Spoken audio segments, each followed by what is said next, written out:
नांदेड जिल्हा, जिथे मागील 3 दिवसांपासून वादळी वाऱ्यासह अवकाळी पावसाने जोरदार हजेरी लावली आहे. हवामान खात्याने दिलेल्या इशाऱ्यानुसार आलेल्या या पावसाने अनेक भागात शेती पिकांचे मोठे नुकसान केले आहे. विशेषतः अर्धापूर तालुक्याला या अवकाळी पावसाचा सर्वाधिक फटका बसलाय. अर्धापूर तालुक्यातील चेनापूर येथील शेतकरी यांनी 2.5 एकरमध्ये उन्हाळी ज्वारीचे पीक घेतले होते. मोठ्या मेहनतीने उभं केलेलं हे पीक कापणीच्या उंबरठ्यावर असतानाच वादळी वाऱ्याने आणि मुसळधार अवकाळी पावसाने अक्षरशः त्याला भुईसपाट केलं. शेतात उभं असलेलं ज्वारीचं पीक पूर्णपणे आडवं पडलेलं आहे. या नुकसानीमुळे शेतकऱ्यांवर मोठं आर्थिक संकट ओढवलंय.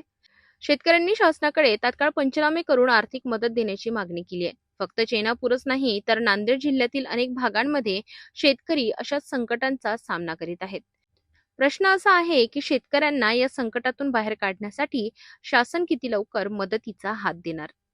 मी चेनापूर येथील रहिवासी असून बालाजी हेमाजी राठोड गट क्रमांक 35 मध्ये माझी जमीन आहे आणि माझ्या जमिनीची ज्वारीची ही अवस्था काल 3 दिवसापासून वादळी वारा, पाऊस आणि या नुकसानीमुळे माझी आज 1 हेक्टर जमीन म्हणजे 2.5 एकर जमिनीवरली जे ज्वारी आहे ही ज्वारी जमीन उद्ध्वस्त झाली आहे.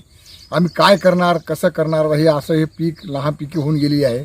आम्ही कसं कर्ज फेडणार, कसं पुढचं व्यवहार करणार, याची आता आम्हाला तुम्ही सरकारनं आमच्या मायबाप आम्हाला काहीतरी मदत करायला पाहिजे.